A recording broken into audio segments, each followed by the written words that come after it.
वक्त की भी अपनी एक जुबान होती है और सुंदरपुर की घड़ियों में वो जुबान अब खामोश हो चुकी थी। पूस की वो रात किसी आम रात जैसी नहीं थी। वो एक बद्दुआ थी जो सदियों पहले किसी ने इस जमीन को दी थी। आसमान से ओस नहीं बल्कि एक जहरीली ठंड बरस रही थी। घना सफेद कोहरा पूरे गांव पर ऐसे लिपटा हुआ था जैसे किसी ने मरे हुए जिस्म पर सफेद कफन उड़ा दिया हो। हवा इतनी भारी थी कि सांस लेने में भी फेफड़ों को मेहनत करनी पड़ रही थी। सन्नाटा इतना गहरा, इतना जानलेवा था कि अगर एक सूखा पत्ता भी पेड़ से टूटकर गिरे तो उसकी आवाज किसी धमाके जैसी लगे। सिर्फ एक ही आवाज थी जो इस खामोशी से बगावत कर रही थी। वो थी दूर कहीं से आते हुए आवारा कुत्तों के रोने की आवाज। वो रोना किसी भूख का नहीं था, वो चेतावनी थी। वो कुछ ऐसा देख रहे थे जो इंसानी आंखों से ओझल था। गांव के बस स्टैंड के पास जो अब वीरान पड़ा था, एक टीन की छत वाली छोटी सी दुकान थी। दुकान के बाहर एक अलाव जल रहा था। लकड़ियां चटक रही थीं और लपटें हवा के झोंकों से इधर उधर नाच रही थीं। अलाव के चारों तरफ लोग बैठे थे, लेकिन फिर भी उनके हाथ कांप रहे थे। ये कंपकपी ठंड की वजह से कम और खौफ की वजह से ज्यादा थी। काका, क्या आपको लगता है लखा जिंदा होगा? जिंदा? बिरजू बेटा, मौत सिर्फ वो नहीं होती जब सांस रुक जाए। मौत वो भी होती है जब रूह जिस्म छोड़ दे पर जिस्म चलता रहे। लखा कल रात अपनी गाय ढूंढने गया था ना। मैंने कहा था, लखा, अगर तू उस सरहद के पार गया तो वापस सिर्फ तेरा नाम आएगा, तू नहीं। अपशकुन, देखो आग भी चाय नहीं पी रही आज। काका, आपको पता है ना आज क्या है? आज अमावस है। मेरी दादी कहती थी कि जब चांद आसमान से गायब होता है तो सिंगा हवेली की मालकिन, वो नर्तकी चंद्रमुखी, अपनी नींद से जागती है। आज की रात हवा का रुख हवेली से गांव की तरफ होता है। सुना है आज भी वो अपनी टूटी हुई पायल पहनती है। अरे बस करो दीनू भाई, क्यों डरा रहे हो? हम सब जानते हैं वहां क्या होता है, लेकिन वो हवेली अब खंडहर है। वहां कोई नहीं रहता, सिर्फ चमगादड़ और सांप है वहां। सांप? रघु, सांप सिर्फ काटते हैं, जान लेते हैं, लेकिन वो हवेली, वो जान नहीं लेती, वो यादों को पी जाती है। तुम्हें याद नहीं, 10 साल पहले वो इंस्पेक्टर आया था, कहता था मैं भूतों को गिरफ्तार करूंगा। अगली सुबह वो इंस्पेक्टर हवेली के आंगन में बैठकर हवा में सितार बजा रहा था। पागल हो गया था वो। आज भी पागल खाने में दीवारें खुरचता है। तभी एक आवाज ने सबका ध्यान खींचा। दूर से आती हुई किसी गाड़ी के इंजन की आवाज, और फिर एक अजीब सा हॉर्न। कोहरे की दीवार को चीरती हुई 2 पीली हेडलाइट्स उनकी तरफ बढ़ रही।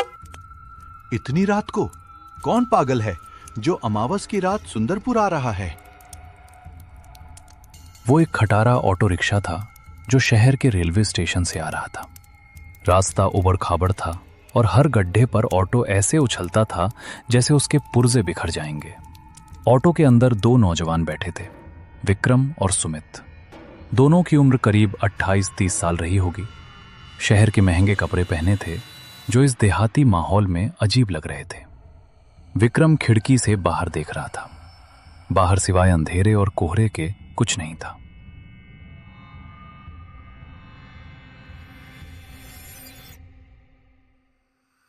यार सुमित, मुझे अभी भी लग रहा है कि ये एक बहुत बड़ी गलती है। 6 साल, पूरे 6 साल हो गए हमें यहां से गए हुए। तेरा वो बैक टू रूट्स वाला भाषण सुनने में अच्छा था, लेकिन हकीकत देख रहा है, यहां सड़क तक नहीं है, नेटवर्क भी गायब है। अगर हमें कुछ हो गया तो एम्बुलेंस भी सुबह तक नहीं पहुंचेगी। अरे विक्की भाई, तू हमेशा नेगेटिव ही सोचता है। देख, शहर के शोर से कितना सुकून है यहाँ। और फिर पापा की आखिरी इच्छा थी कि हवेली, मतलब हमारा वो पुराना पुश्तैनी घर, एक बार रिपेयर हो जाए। हम उसे बेचने ही तो आए हैं, बस 1-2 दिन की बात है। और वैसे भी मुझे बचपन में ये गांव बहुत पसंद था। याद है हम वो पीछे वाले बगीचे में क्रिकेट खेलते थे। हाँ याद है, और मुझे ये भी याद है कि शाम के 6 बजते ही दादी हमें घर के अंदर खींच लेती थी, कहती थी हवा बदल गई है। तभी ऑटो वाले ने अचानक ब्रेक मारा। ऑटो एक झटके के साथ रुका। विक्रम का सिर रॉड से टकराते टकराते बचा। अरे भाई देख के चलाओ, क्या हुआ, गाड़ी क्यों रोक दी? साहब माफ करना, लेकिन मेरा ऑटो इससे आगे नहीं जाएगा। विक्रम ने सुमित की तरफ देखा। सुमित के चेहरे पर भी थोड़ी घबराहट आ गई थी।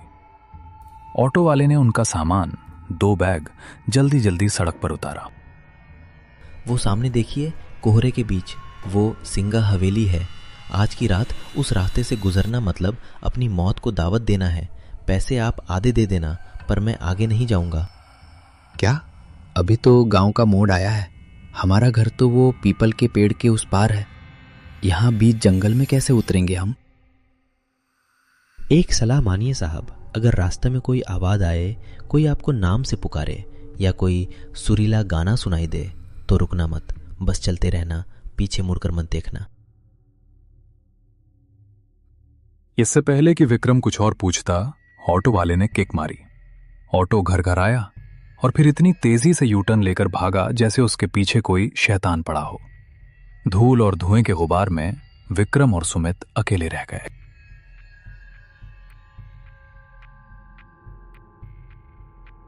अब सिर्फ उनके कदमों की आवाज थी। दोनों दोस्त अपने अपने बैग टांगे आगे बढ़ रहे थे। कोहरा इतना घना था कि हवा में एक अजीब सी गंध थी, जैसे पुराने बंद कमरे की बासी हवा और रात की रानी के फूलों की बहुत तेज नशीली महक। वो ऑटो वाला कुछ ज्यादा ही ड्रामा कर रहा था ना? वैसे तुझे वो बचपन की कहानी याद है जो काका सुनाते थे कि उस हवेली में एक तवायफ रहती थी, चंद्रमुखी, जो अपने प्रेमी के इंतजार में गाते गाते मर गई। सुमित चुप रहे, तुझे पता है ना मुझे इन सब बातों से नफरत है। कहानियां सिर्फ बच्चों को डराने के लिए होती हैं ताकि वो जल्दी सो जाएं। अचानक हवा रुकी, पेड़ों के पत्ते हिलना बंद हो गए। सन्नाटा इतना गहरा हो गया कि उनके कानों में सीटी बजने लगी। तभी सुमित रुका। विक्की रुक। क्या हुआ, चलना जल्दी। तूने सुना? क्या? किसी के चलने की आवाज थी। कोई हमारे पीछे चल रहा था, बिल्कुल हमारे कदमों के साथ। कोई नहीं है सुमित, ये सिर्फ तेरा वहम है, और ये सूखे पत्ते हैं, हवा से उड़ रहे होंगे। नहीं यार, मुझे लगा जैसे किसी ने मेरा नाम फुसफुसाया, सुमित। बस अब एक शब्द और नहीं। तूने हॉरर फिल्में ज्यादा देख ली हैं। देख, सामने गेट दिख रहा है, हम घर पहुंच गए। सामने अंधेरे में लिपटा हुआ उनका पुश्तैनी घर खड़ा था। यह घर कभी आलीशान रहा होगा, लेकिन आज ये किसी बूढ़े बीमार जानवर जैसा लग रहा था। दीवारों का प्लास्टर उखड़ चुका था, लोहे के गेट पर जंग की मोटी परत थी, और घर के ठीक पीछे लगभग 200 मीटर की दूरी पर जंगल के बीचों बीच सिंगा हवेली का काला साया खड़ा था। हवेली की खिड़कियां टूटी हुई थीं, जो अंधेरे में किसी खोपड़ी की खाली आंखों जैसी लग रही थीं। जैसे ही उन्होंने गेट खोला, एक लालटेन की रोशनी उनकी तरफ पड़ी।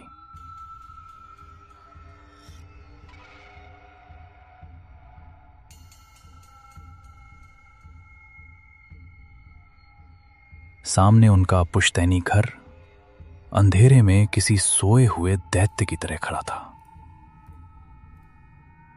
बरामदे में एक लालटेन टंगी थी, जिसकी लौ हवा से जूझ रही थी। उसकी मध्यम रोशनी में एक साया हिला। कौन है वहां? मेरे पास लाठी है, चले जाओ यहां से। काका शांत हो जाइए, मैं हूं विक्रम, और ये सुमित है। छोटी मालिक, विक्रम बेटा, हे भगवान। हरिया काका, जो विक्रम को बचपन में अपने कंधों पर घुमाया करते थे, आज उन्हें पहचान नहीं पाए। उनकी उम्र 60 के पार थी, लेकिन आज रात वो 80 साल के लग रहे थे। चेहरे पर झुर्रियां गहरी थीं और आंखों में ऐसा डर था जो सिर्फ मौत को करीब से देखने पर आता है। तुम लोग इतनी रात को? मैंने खत में साफ साफ लिखा था सूरज ढलने से पहले आ जाना। तुम लोगों को अंदाजा भी है कि तुम किस वक्त इस घर की दहलीज पर खड़े हो? अरे काका रिलैक्स कीजिए, ट्रेन लेट थी, फिर ऑटो वाले ने नखरे किए, अब हम आ गए हैं ना। चलिए अंदर चलिए, बाहर बहुत ठंड है। ठंड नहीं है सुमित, ये उसकी सांसें हैं। जल्दी जल्दी अंदर चलो, और खबरदार पीछे मुड़कर मत देखना, चाहे कोई भी आवाज आए।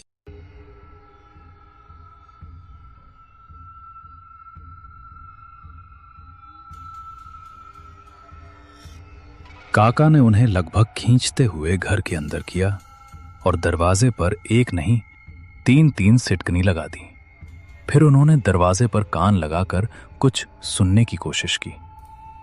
बाहर हवा का शोर था और शायद बहुत दूर किसी पायल की हल्की सी झनकार। काका ने राहत की सांस ली। घर के अंदर की हवा बाहर से भी ज्यादा भारी थी। हॉल में अंधेरा था। फर्नीचर पर सफेद चादरें ढकी थीं, जो धूल की वजह से भूरी हो चुकी थी। कोनों में मकड़ी के जाले ऐसे लटक रहे थे जैसे किसी ने पुराने धागे छोड़ दिए हों। उफ, काका, यहां तो सांस लेना भी मुश्किल है। आपने सफाई नहीं करवाई? मालिक, मैं दिन के उजाले में ही आता हूं। इस घर में रात गुजारने की हिम्मत अब मुझ में नहीं रही। क्यों काका? ये घर तो हमें बचपन में बहुत पसंद था। याद है विक्की, हम छुपम छुपाई खेलते थे। काका, वो हमारा पीछे वाला कमरा, ब्लू रूम, वो तैयार है ना? हम वहीं सोएंगे। वहां से पूरा जंगल और हवेली दिखती है। नहीं, खबरदार जो उस तरफ कदम भी बढ़ाया। वो कमरा अब वो कमरा नहीं रहा, वो रास्ता बन चुका है। मैंने उस कमरे के दरवाजे पर ताला जड़ दिया है। काका, आप होश में तो हैं? वो सिर्फ एक कमरा है।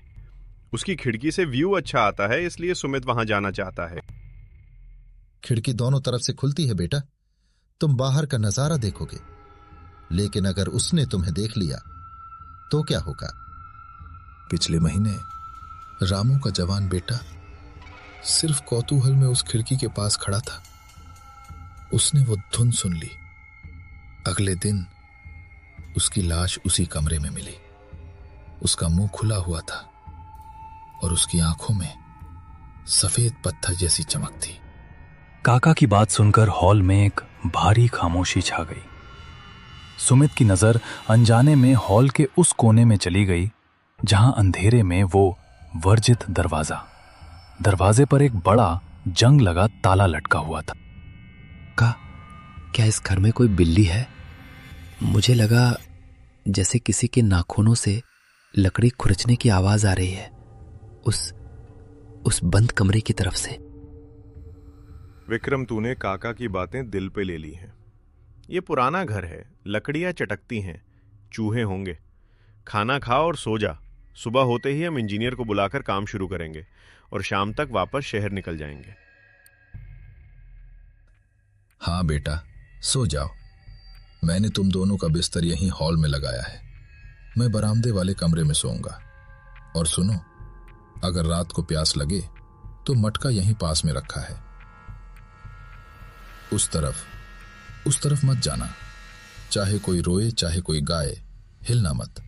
विक्रम, सुमित प्लीज सो जा, अब सुबह बात करेंगे।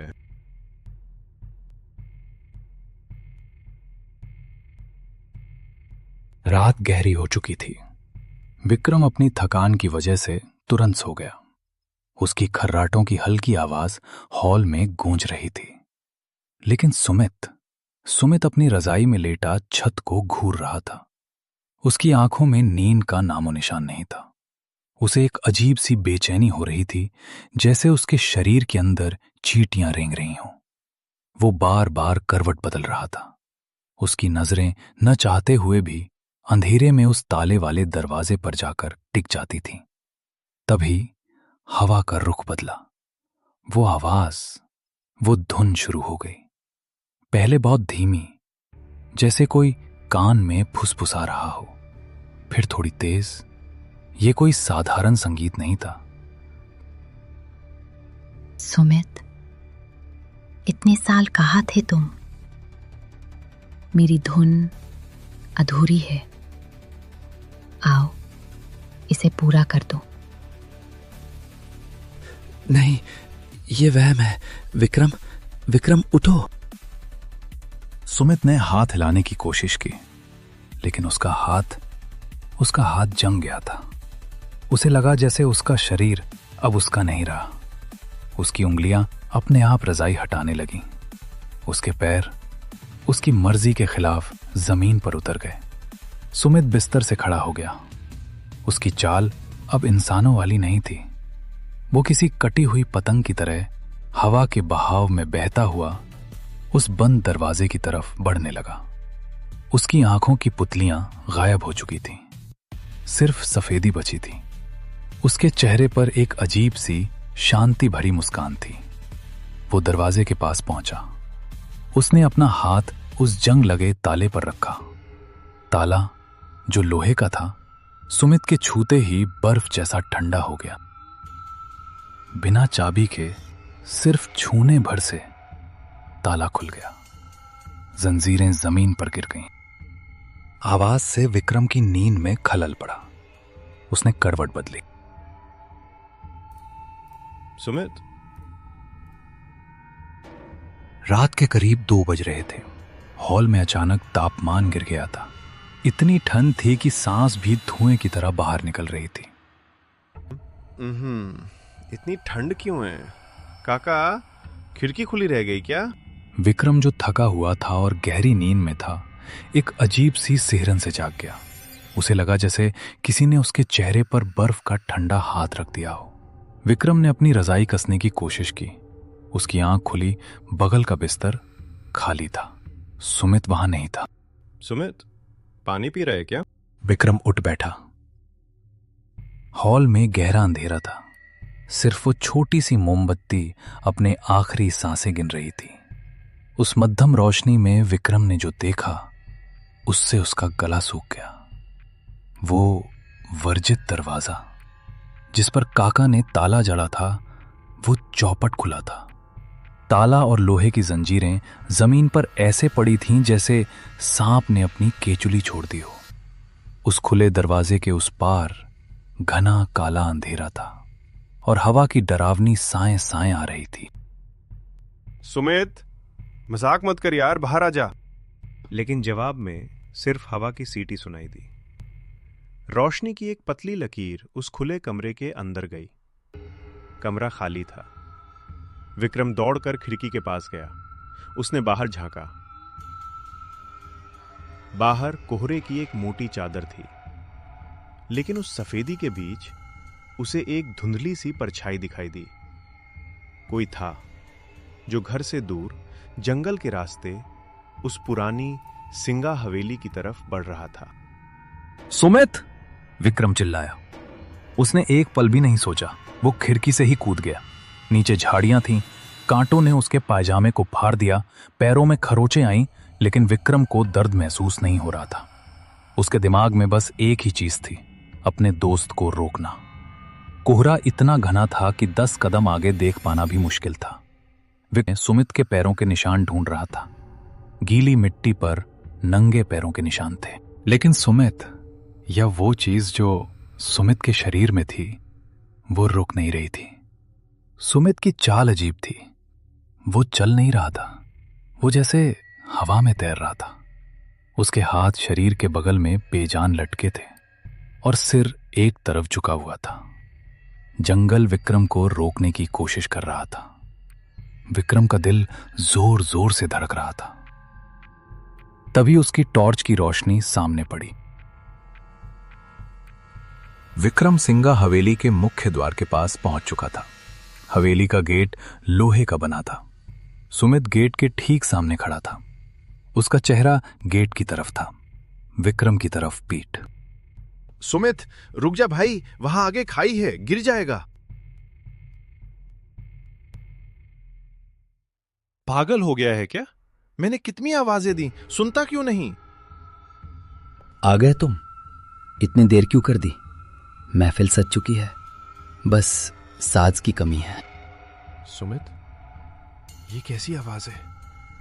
चल घर चल, काका ठीक कह रहे थे, यहां कुछ गड़बड़ है। घर? ये हवेली ही अब मेरा घर है। वो मुझे बुला रही है। मेरी उंगलियां वो सितार बजाने के लिए तड़प रही हैं। बकवास बंद कर, तुझे डॉक्टर की जरूरत है। सुमित ने एक झटके में विक्रम को ऐसे फेंक दिया जैसे वो कोई कागज का टुकड़ा हो।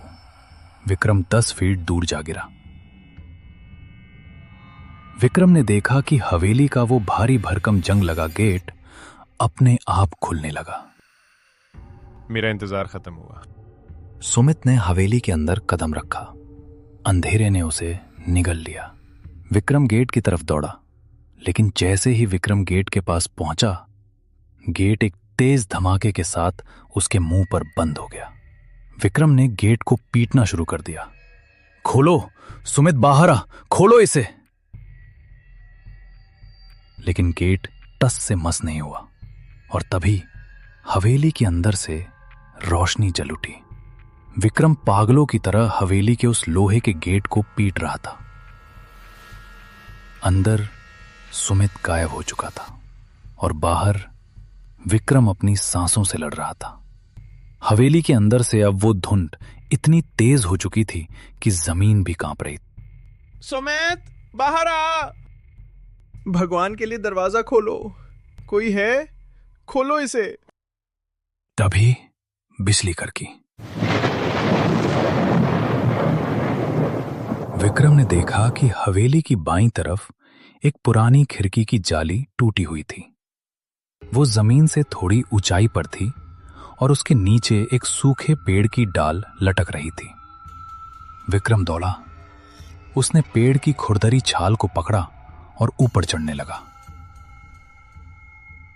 अंदर से सड़े हुए फूलों और पुराने इत्र की इतनी तेज बदबू आई कि विक्रम का सिर चकरा गया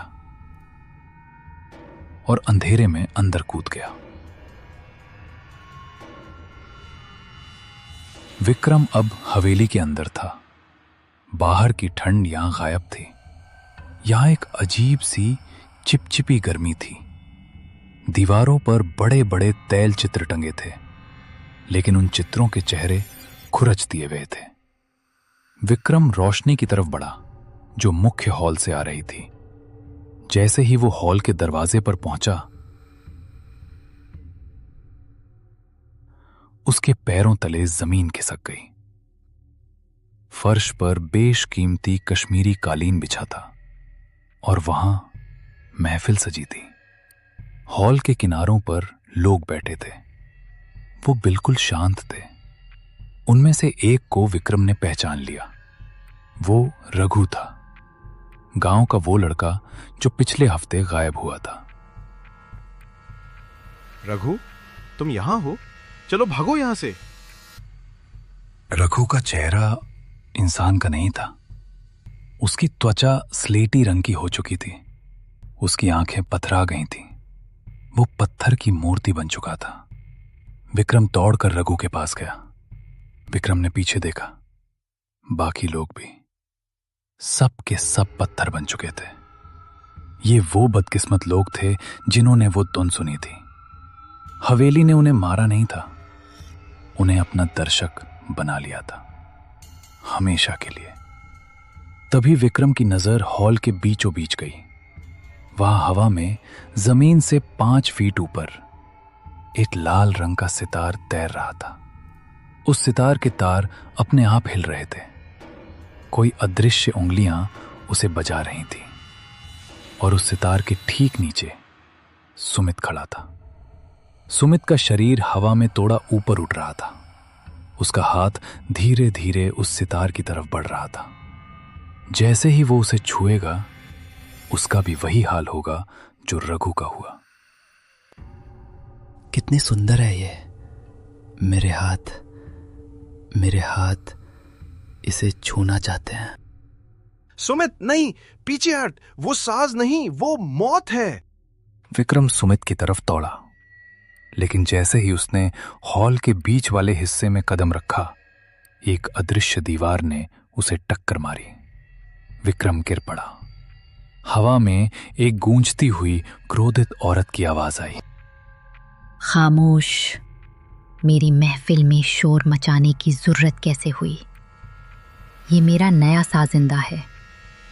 बरसों पहले उन्होंने मेरे हाथ काट दिए थे ताकि मैं बजा न सकूं। कहा था तेरी कला सिर्फ हमारे लिए है। जब उन्होंने मुझे मारा तो मैंने कसम खाई थी, अब मैं खुद नहीं बजाती, मैं दूसरों के हाथों से बजाती हूं।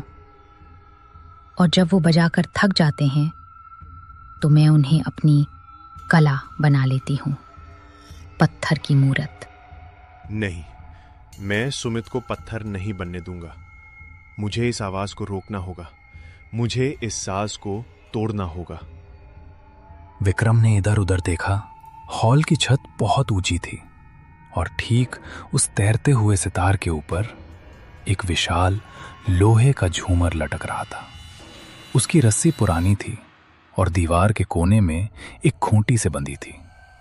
वक्त बहुत कम था। सुमित, मैं तुझे कुछ नहीं होने दूंगा। विक्रम ने इधर उधर देखा।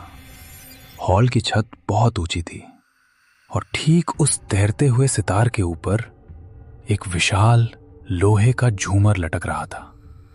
उसकी रस्सी पुरानी थी और दीवार के कोने में एक खूंटी से बंधी थी। वक्त बहुत कम था। विक्रम ने पास पड़ी एक पीतल की भारी मूर्ति उठाई। उसके हाथ कांप रहे थे। निशाना चूकने का मतलब था सुमित की मौत। विक्रम ने पूरी ताकत से एक भाले की तरह वो पीतल की मूर्ति उस रस्सी पर दे मारी। निशाना अचूक था। बरसों पुरानी वो रस्सी टूट गई।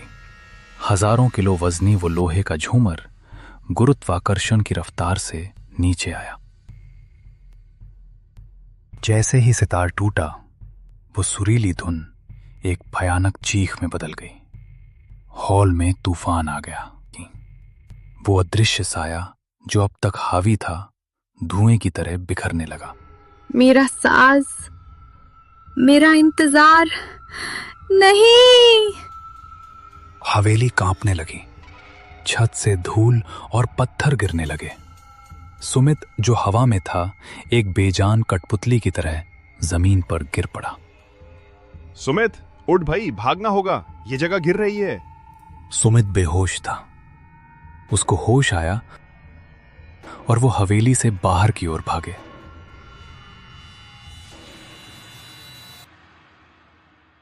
जैसे ही वो बाहर आए, धूल का एक विशाल गुबार उठा और फिर सब कुछ शांत हो गया। विक्रम और सुमित वहां से भागते हुए जंगल से घर की तरफ भागे।